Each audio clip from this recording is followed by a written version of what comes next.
Hello friends, मैं हरिम प्रताप सिंह आप सभी लोग का अपने इस एजुकेशन चैनल पर स्वागत करता हूं। फ्रेंड्स, आज हम लोग इस वीडियो में पीजीटी इकोनॉमिक्स की जो परीक्षा होने वाली है उस परीक्षा को ध्यान में रखते हुए हमने कुछ प्रश्नों की श्रृंखला को तैयार किया है। फ्रेंड्स, हम लोग प्रश्नों को स्टडी करेंगे जो कि निश्चित रूप से परीक्षा के लिए बहुत महत्वपूर्ण साबित होंगे। तो आइए फ्रेंड्स, हम लोग बिना समय गवाए शुरू करते हैं। देखिए, फर्स्ट क्वेश्चन आपके सामने स्क्रीन पर दिया गया है। इसमें कह रहा है कि साम्यमेय समय तत्व की व्याख्या प्रस्तुत करने वाले अर्थशास्त्री हैं, कौन से हैं? ये चार ऑप्शन दिया गया है। ऑप्शन ए में है स्टिगलर, ऑप्शन बी में है बोल्डिंग, ऑप्शन सी में है सैमुअल्सन और ऑप्शन डी में है मार्शल। तो इन चारों में से कौन सा सही है? कौन से ऐसे अर्थशास्त्री हैं जिन्होंने साम्य समय तत्व की व्याख्या प्रस्तुत की थी?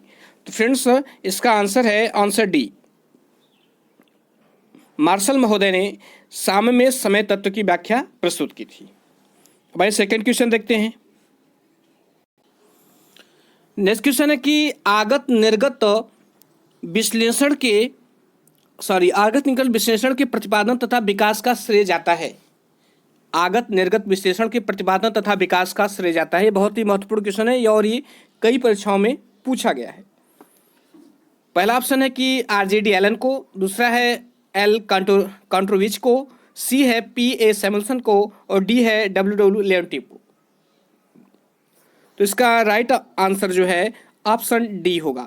कौन सा होगा? ऑप्शन डी होगा। डब्ल्यू लियोन्टिफ ने जो है आगत निर्गत विश्लेषण का प्रतिपादन किया था। अब आइए क्वेश्चन नंबर थर्ड को देखते हैं। इसमें कह रहा है कि स्थैतिक तटस्थ संतुलन में ऑप्शन ए है मांग एवं पूर्ति के वक्र एक खड़ी हुई रेखा के समान होंगे, मांग एवं पूर्ति वक्र एक दूसरे को काटेंगे, मांग एवं पूर्ति दोनों वक्र अनुपस्थित होंगे और डी है मांग एवं पूर्ति का आकार क्षैतिज होगा। तो बताइए इसमें कौन सा ऑप्शन सही है? तो इसमें ऑप्शन ए मांग एवं पूर्ति के वक्र एक खड़ी हुई रेखा के समान होंगे। इस तरह मांग एवं पूर्ति के वक्र जो है इस तरह खड़ी रेखा के समान होंगे। मांग एवं पूर्ति के वक्र इस तरह खड़ी रेखा के समान होंगे। नेक्स्ट क्वेश्चन है, कह रहा है कि स्थिर अस्थिर एवं तटस्थ संतुलन को कटोरी और गेंद के उदाहरण से प्रस्तुत करने वाले अर्थशास्त्री हैं। इसमें कह रहा है कि स्थिर अस्थिर एवं तटस्थ संतुलन को कटोरी और गेंद के उदाहरण से प्रस्तुत करने वाले अर्थशास्त्री हैं। कौन से अर्थशास्त्री हैं? प्रोफेसर मार्शल हैं कि प्रोफेसर सैमुअल्सन हैं कि प्रोफेसर शुम्पीटर हैं कि प्रोफेसर जैकब वाइनर हैं? इसमें कौन सा ऑप्शन सही होगा? तो फ्रेंड्स, ये अर्थशास्त्री जो है जिन्होंने स्थिर अस्थिर एवं तटस्थ संतुलन को कटोरी और गेंद के उदाहरण से प्रस्तुत किया, तो ये शुम्पीटर महोदय ने, ये ऑप्शन सी शुम्पीटर महोदय ने जो है इस संकल्पना को प्रस्तुत किया। उन्होंने ही स्थिर अस्थिर एवं तटस्थ संतुलन को कटोरी और गेंद के उदाहरण से प्रस्तुत किया। अब आइए नेक्स्ट क्वेश्चन देखते हैं।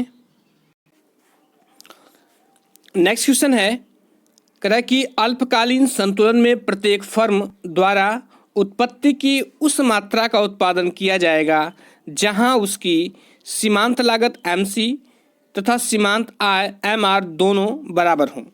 बी ऑप्शन है सीमांत लागत MC सीमांत आय MR से कम हो। ऑप्शन सी है सीमांत लागत MC सीमांत आय MR से अधिक हो और चौथा है उपरोक्त में से कोई नहीं। तो इसमें कौन सा ऑप्शन सही होगा? तो फ्रेंड्स, इसमें जो है ऑप्शन ए सही है। सीमांत लागत MC तथा सीमांत आय MR दोनों बराबर हों। वहीं पर अल्पकालीन संतुलन में प्रत्येक फर्म द्वारा उत्पत्ति की मात्रा का उत्पादन किया जाएगा। अब आइए नेक्स्ट क्वेश्चन देखते हैं। नेक्स्ट क्वेश्चन है, कह रहा है कि एक उद्योग का संतुलन उदाहरण हो सकता है। किसका उदाहरण हो सकता है? आंशिक साम्य का, सामान्य साम्य का।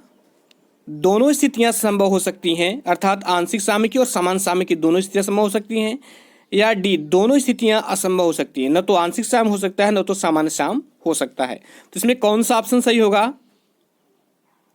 तो फ्रेंड्स, इसमें जो है ऑप्शन ए सही होगा, ऑप्शन ए करेक्ट होगा, क्योंकि एक उद्योग का संतुलन जो है आंशिक साम्य का उदाहरण हो सकता है। इसमें कि दीर्घकालीन संतुलन में प्रत्येक फर्म अपनी उत्पादन मात्रा का निर्धारण करेगी, जहां क्या करें इसमें करें कि दीर्घकालीन संतुलन में प्रत्येक फर्म अपनी उत्पादन मात्रा का निर्धारण करेगी, कहां पर करेगी, जहां सीमांत लागत बराबर सीमांत आय बराबर औसत आय बराबर औसत लागत, MC बराबर MR बराबर AR बराबर AC। बी है AR बराबर AC बराबर MC बराबर MR। सी है AR बराबर AC बराबर ME not equal to MR, और AR not equal to AC बराबर MC बराबर MR। तो बताइए इसमें कौन सा ऑप्शन सही होगा। दीर्घकालीन संतुलन में प्रत्येक फर्म अपनी उत्पादन मात्रा का निर्धारण कहाँ पर करेगी। तो फ्रेंड्स इसका ऑप्शन ए सही होगा।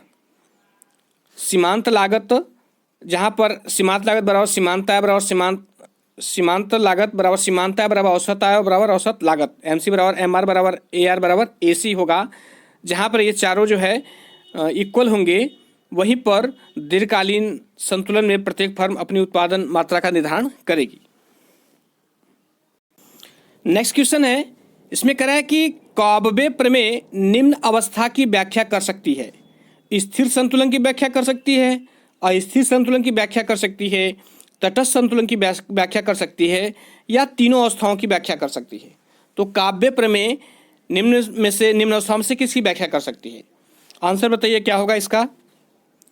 फ्रेंड्स इसका आंसर डी सही होगा, क्योंकि काव्य प्रमेय जो है तीनों अवस्थाओं की व्याख्या कर सकती है।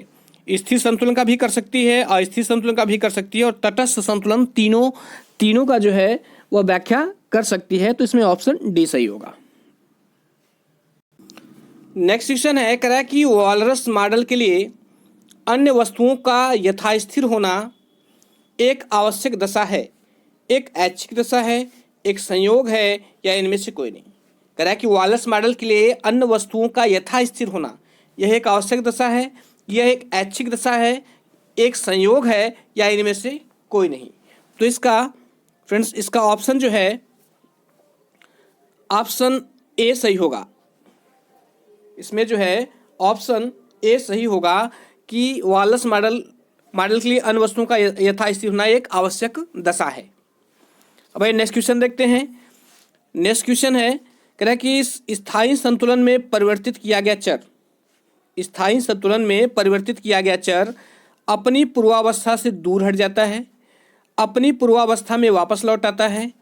ए व बी दोनों स्थितियां संभव हैं, या उपरोक्त दोनों स्थितियां असंभव हैं। तो बताइए कौन सा ऑप्शन सही होगा। तो फ्रेंड्स इसका ऑप्शन बी सही होगा। कौन सा ऑप्शन सही होगा, बी।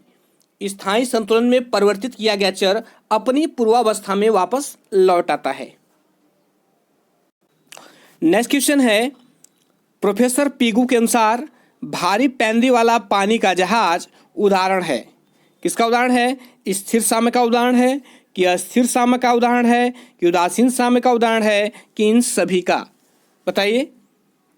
प्रोफेसर पीगू ने जो है साम्य के संदर्भ में एक उदाहरण दिया था कि भारी पेदी वाले पानी के जहाज का उदाहरण उन्होंने दिया था। तो यह जो है किसका उदाहरण है, स्थिर साम्य का है, अस्थिर साम्य का, उदासीन साम्य का, कि इन सभी का। तो फ्रेंड्स यह जो है ये ऑप्शन ए सही है। यह जो है स्थिर साम्य का उदाहरण है। जैसे पानी में कोई जहाज पड़ा हुआ है ऐसे स्थिर, तो यह दोनों तरफ से हिलता डुलता तो है, लेकिन जो है हिलता डुलता है, लेकिन वह उसी स्थान पर स्थिर रहता है। इधर उधर से हिलता है लेकिन उसी स्थान पर बना रहता है। तो यह जो है किसको दर्शाता है, यह स्थिर साम्य को दर्शाता है। नेक्स्ट क्वेश्चन है, कह रहा है कि जंगल की बनावट उदाहरण है स्थैतिक साम्य का, प्रायोगिक साम्य का, आंशिक साम्य का, या सामान्य साम्य का। स्थैतिक साम्य जो है जंगल की बनावट उदाहरण किसका, स्थैतिक साम्य का, कि प्रायोगिक साम्य का, कि आंशिक साम्य का, कि सामान्य साम्य का। तो स्टूडेंट्स इसका आंसर होगा ये ऑप्शन ए सही है। जंगल की बनावट उदाहरण है स्थैतिक साम्य का, क्योंकि उसमें बताया गया था इस उदाहरण में कि जैसे जंगल होता है, उसमें कई पेड़ जो है मरते रहते हैं, उगते रहते हैं, सूखते रहते हैं, फिर उसकी जगह नए उगते रहते हैं। लेकिन जो है कुल मिलावट वाह रूप से देखने पर वह जंगल जो है एक जैसा ही दिखाई देता है। तो स्थैतिक साम्य की परिभाषा इसलिए दी गई है कि मतलब उसमें एकदम गतिहीन अवस्था से नहीं, गति होती रहती है, लेकिन एक स्थिर अवस्था में होती रहती है। इसलिए जंगल का उदाहरण यहाँ पर दिया गया है, जिससे जंगल में पेड़ सूखते रहते हैं, उगते रहते हैं, नए पेड़ आते रहते हैं, पुराने पेड़ सूखते रहते हैं, लेकिन उसकी बनावट में अंतर नहीं होता। नेक्स्ट क्वेश्चन है, कह रहा है कि आंशिक साम्य विश्लेषण प्रस्तुत करता है संपूर्ण अर्थव्यवस्था का, संपूर्ण अर्थव्यवस्था के एक क्षेत्र को, विभिन्न क्षेत्रों की तुलनात्मक स्थिति को और उपरोक्त सभी सत्य हैं। बताइए इसमें कौन सा ऑप्शन सही होगा? आंशिक साम्य विश्लेषण प्रस्तुत करता है किसका? तो इसमें जो है ऑप्शन बी सही होगा, क्योंकि आंशिक साम्य जो है संपूर्ण अर्थव्यवस्था के एक क्षेत्र का विश्लेषण प्रस्तुत करता है। नेक्स्ट क्वेश्चन है, कह रहा कि सामान्य संतुलन विश्लेषण की प्रमुख मान्यता है साधन की कीमत स्थिर है, श्रम और अन्य स्रोत रोजगारहीन है, वस्तु बाजार और साधन बाजार में पूर्ण प्रतियोगिता है और पैमाने का प्रतिफल परिवर्तनशील है। तो बताइए सामान्य संतुलन विश्लेषण की प्रमुख मान्यता इसमें इन चारों में से कौन सी है? तो फ्रेंड्स इसका ऑप्शन सी सही होगा, क्योंकि सामान्य संतुलन विश्लेषण की प्रमुख मान्यता है कि वस्तु बाजार और साधन बाजार में पूर्ण प्रतियोगिता पाई जाती है। नेक्स्ट क्वेश्चन है, इसमें कह रहा है कि अस्थिर संतुलन कीमत की दशा में मांग वक्र का ढाल धनात्मक तथा पूर्ति वक्र का ढाल ऋणात्मक होता है। मांग वक्र का ढाल ऋणात्मक तथा पूर्ति वक्र का ढाल धनात्मक होता है। मांग एवं पूर्ति दोनों वक्रों का ढाल धनात्मक होता है, मांग एवं पूर्ति दोनों वक्रों का ढाल ऋणात्मक होता है। तो कौन सा ऑप्शन सही होगा? तो इसमें ऑप्शन ए सही होगा कि मांग वक्र अस्थिर संतुलन कीमत की दशा में मांग वक्र का ढाल धनात्मक तथा पूर्ति वक्र का ढाल ऋणात्मक होता है। नेक्स्ट क्वेश्चन है, कह रहा है कि स्थैतिक साम्य का संबंध है स्थिर अर्थव्यवस्था से, गतिशील अर्थव्यवस्था से, बंद अर्थव्यवस्था से और खुली अर्थव्यवस्था से। तो चारों ऑप्शन में कौन सा ऑप्शन राइट ऑप्शन होगा? तो स्थैतिक साम्य का संबंध किससे है? स्थैतिक साम्य का संबंध जो है इसका राइट आंसर होगा option A. Option A right answer है, क्योंकि स्थैतिक साम्य का संबंध स्थिर अर्थव्यवस्था से होता है। स्थिर अर्थव्यवस्था का मतलब गतिहीन अर्थव्यवस्था से नहीं है, बल्कि ऐसी अर्थव्यवस्था से जिसमें जिसमें जो है गति एक समान हो। नेक्स्ट क्वेश्चन है, साम्य की अवधारणा को स्पष्ट करने के लिए प्रोफेसर हिक्स ने समस्त बाजार को बताया। साम्य की अवधारणा को स्पष्ट करने के लिए प्रोफेसर हिक्स ने समस्त बाजार को बताया। क्या बताया? कि वस्तुओं के बाजार के रूप में बताया, कि साधनों के बाजार के रूप में बताया, प्रत्यक्ष सेवाओं एवं मध्यवर्ती वस्तुओं के बाजार के रूप में बताया, कि उपरोक्त समस्त बाजारों के रूप में बताया। फ्रेंड्स तो इसका राइट ऑप्शन होगा डी। साम्य की अवधारणा को स्पष्ट करने के लिए प्रोफेसर हिक्स ने समस्त बाजारों को, चाहे वे वस्तु बाजार हो, साधन बाजार हो, प्रत्यक्ष सेवाओं एवं मध्यवर्ती वस्तुओं का बाजार हो, जो है उन्होंने समस्त बाजारों को सम्मिलित किया। नेक्स्ट क्वेश्चन है, कह रहा है कि साम्य की अवधारणा में मार्शल और वालरस के विचारों के अंतर का मूल बिंदु आधारित है। साम्य की अवधारणा में मतलब जो साम्य की अवधारणा मार्शल ने दी थी और जो साम्य की अवधारणा वालरस ने दी थी, तो इनके विचारों के अंतर का मूल बिंदु आधारित है। किस पर आधारित है? समायोजन की प्रक्रिया को लेकर है, कि समय तत्व को लेकर है, कि बाजार की दशाओं को लेकर है, कि सरकारी हस्तक्षेप को लेकर है। तो बताइए इसमें कौन सा ऑप्शन सही होगा? तो स्टूडेंट्स इसमें ऑप्शन बी सही होगा कि मार्शल और वालरस की जो साम्य की अवधारणा है उनके विचारों के अंतर का मूल बिंदु जो है समय तत्व को लेकर है। किसको लेकर है? समय तत्व को लेकर है। नेक्स्ट क्वेश्चन है कि मांग का महत्वपूर्ण तत्व कौन सा है? मांग का महत्वपूर्ण तत्व कौन सा है? ऑप्शन ए है आवश्यकता अथवा प्रभावी इच्छा, ऑप्शन बी है निश्चित कीमत, ऑप्शन सी है निश्चित समयावधि और ऑप्शन डी है उपरोक्त सभी।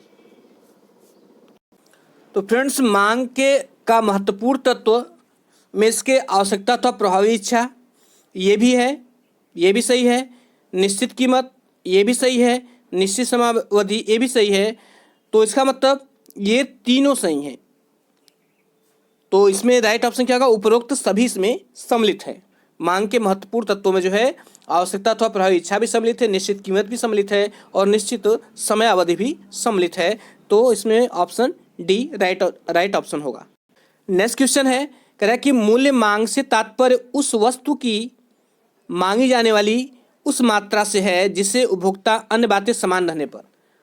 इसमें कह रहा है कि मूल्य मांग से तात्पर्य वस्तु की मांगी जाने वाली उस मात्रा से है जिससे उपभोक्ता अन्य बातें समान रहने पर। इसका ऑप्शन है कि एक निश्चित कीमत पर खरीदने को तैयार है, एक निश्चित आय पर खरीदने को तैयार है, अपनी इच्छा अनुसार खरीदना चाहता है, या डी ऑप्शन होगा उपरोक्त में से कोई भी संभावना हो सकती है। तो इसका राइट ऑप्शन होगा ऑप्शन ए, एक निश्चित कीमत पर खरीदने को तैयार रहता है। नेक्स्ट क्वेश्चन है, कह रहा है कि मांग का नियम वस्तु की कीमत एवं वस्तु की मांग के बीच सीधे संबंध को व्यक्त करता है कि ऋणात्मक संबंध को व्यक्त करता है कि धनात्मक अथवा ऋणात्मक संबंध दोनों प्रकार के संबंध को व्यक्त करता है अथवा विपरीत संबंध को व्यक्त करता है। तो बताइए इसमें कौन सा ऑप्शन सही होगा। तो फ्रेंड्स, इसमें ऑप्शन जो है ऑप्शन डी सही होगा, क्योंकि मांग का नियम जो है वस्तु की कीमत एवं वस्तु की मांग के बीच विपरीत संबंध को व्यक्त करता है। क्योंकि जब कीमतें अधिक होती हैं तो मांग कम होती है और कीमत कम होती है तो मांग अधिक होती है सामान्य दशाओं में असाधारण वस्तुओं के संदर्भ में। नेक्स्ट क्वेश्चन है, मूल्य मांग वक्र कीमत के विभिन्न स्तरों पर, मूल्य मांग वक्र कीमत के विभिन्न स्तरों पर उपभोक्ता की आय में होने वाले परिवर्तनों को व्यक्त करता है, मांग की विभिन्न मात्राओं को व्यक्त करता है, उपभोक्ता की रुचि को व्यक्त करता है, या उपरोक्त में से कोई नहीं। बताइए इसमें कौन सा ऑप्शन सही होगा। तो फ्रेंड्स, इसका राइट ऑप्शन होगा ऑप्शन बी, मूल्य मांग वक्र जो है, मूल्य मांग वक्र कीमत के विभिन्न स्तरों पर मांग की विभिन्न मात्राओं को व्यक्त करता है। नेक्स्ट क्वेश्चन है कि मांग के नियम के अंतर्गत वस्तु का मूल्य स्वतंत्र चर होता है, वस्तु की मांग मात्रा परतंत्र चर होती है, वस्तु की कीमत एवं उसकी मांग के बीच विपरीत संबंध का अध्ययन किया जाता है, उपरोक्त सभी। तो इन चारों में से कौन सही होगा। तो फ्रेंड्स, इसमें जो है मांग के नियम के अंतर्गत वस्तु का मूल्य जो है स्वतंत्र चर होता है, ये सही है। वस्तु की मांग मात्रा परतंत्र चर होती है, ये भी सही है, क्योंकि वस्तु के मूल्य पर ही उसकी मांग निर्भर होती है। तो मूल्य जो है स्वतंत्र चर हो गया और उस पर निर्भर मांग है तो वह परतंत्र चर हो गई। और सी है, वस्तु की कीमत एवं उसकी मांग के बीच विपरीत संबंध का अध्ययन किया जाता है, ये भी सही है, क्योंकि अधिक कीमतें होने पर वस्तु की मांग कम की जाती है और कम कीमत होने पर वस्तु की मांग अधिक की जाती है, तो इन दोनों के बीच विपरीत संबंध पाया जाता है। तो इसमें ऑप्शन डी राइट ऑप्शन है, मतलब इसमें तीनों जो है सम्मिलित है। नेक्स्ट क्वेश्चन है, इसमें कह रहा है कि आय मांग से तात्पर्य वस्तु की मांगी जाने वाली उन मात्राओं से है जो उपभोक्ता अन्य बातों के स्थिर रहने पर। कह रहा है कि आय मांग से तात्पर्य वस्तु की मांगी जाने वाली उन मात्राओं से है जो उपभोक्ता अन्य बातों के स्थिर रहने पर विभिन्न कीमतों पर क्रय करने को तैयार रहता है। बी ऑप्शन है कि विभिन्न आय स्तरों पर एक निश्चित समय में खरीदने को तैयार रहता है। ऑप्शन सी है कि खरीदने को तत्पर रहता है और ऑप्शन डी है कि किसी निश्चित समय पर खरीद सकता है। तो बताइए इसमें कौन सा ऑप्शन सही होगा। तो फ्रेंड्स, इसका जो ऑप्शन होगा ऑप्शन बी सही है। आय मांग से तात्पर्य जो है वस्तु की मांगे जाने वाली उन मात्राओं से है जो उपभोक्ता अन्य बातों के स्थिर रहने पर विभिन्न आय स्तरों पर एक निश्चित समय में खरीदने को तैयार रहता है। तो इसमें ऑप्शन बी सही होगा। नेक्स्ट क्वेश्चन है, कह रहा है कि उत्तम या सामान्य वस्तुओं के लिए आय मांग वक्र ढाल धनात्मक होता है, ऋणात्मक होता है, धनात्मक अथवा ऋणात्मक कुछ भी हो सकता है, इस बात पर निर्भर करता है कि उसकी कीमत क्या है। उत्तम या समान वस्तुओं के लिए आय मांग वक्र का ढाल जो है धनात्मक होता है, ऋणात्मक होता है, धनात्मक अथवा ऋणात्मक कुछ भी हो सकता है, इस बात पर निर्भर करता है कि उसकी कीमत क्या है। तो इसमें सही ऑप्शन क्या होगा? तो स्टूडेंट्स इसका सही ऑप्शन ए होगा। उत्तम या समान वस्तुओं के लिए आय का मांग वक्र जो है, मांग वक्र का ढाल, वो धनात्मक होता है। नेक्स्ट क्वेश्चन है, कह रहा है कि हीन या निम्न कोटि की वस्तुओं के लिए मांग वक्र का ढाल, हीन या निम्न कोटि की वस्तुओं के लिए मांग वक्र का ढाल कैसा होता है? तो हीन या निम्न कोटि की वस्तुओं के लिए मांग वक्र का ढाल ऋणात्मक होता है। कैसा होता है? ऋणात्मक होता है। नेक्स्ट क्वेश्चन है, हीन वस्तुओं के लिए आय प्रभाव शून्य होता है, ऋणात्मक होता है, अनंत होता है कि धनात्मक होता है? बताइए, हीन वस्तुओं के लिए जो आय प्रभाव है वह कैसा होता है? शून्य होता है कि ऋणात्मक होता है कि अनंत होता है कि धनात्मक होता है? तो फ्रेंड्स इसका राइट ऑप्शन होगा बी। हीन वस्तुओं के लिए आय प्रभाव ऋणात्मक होता है। कैसा होता है? ऋणात्मक होता है। तो स्टूडेंट्स ये कुछ प्रश्न रहे बहुविकल्पीय प्रश्न, जो कि बहुत ही महत्वपूर्ण है, जो अधिकांश परीक्षाओं में पूछे भी गए हैं। तो फ्रेंड्स आप हमारे साथ बने रहिए। इसी तरह जो है मैं कुछ प्रश्नों का एक एक सेट लेकर के आऊँगा और आपको इसी तरह एक्सप्लेन करूँगा, और आपकी जो है तैयारी सुचारू रूप से चलती रहेगी। और यदि यह वीडियो अच्छा लगा हो तो इसको लाइक, सब्सक्राइब और शेयर करिएगा फ्रेंड्स। Thank you.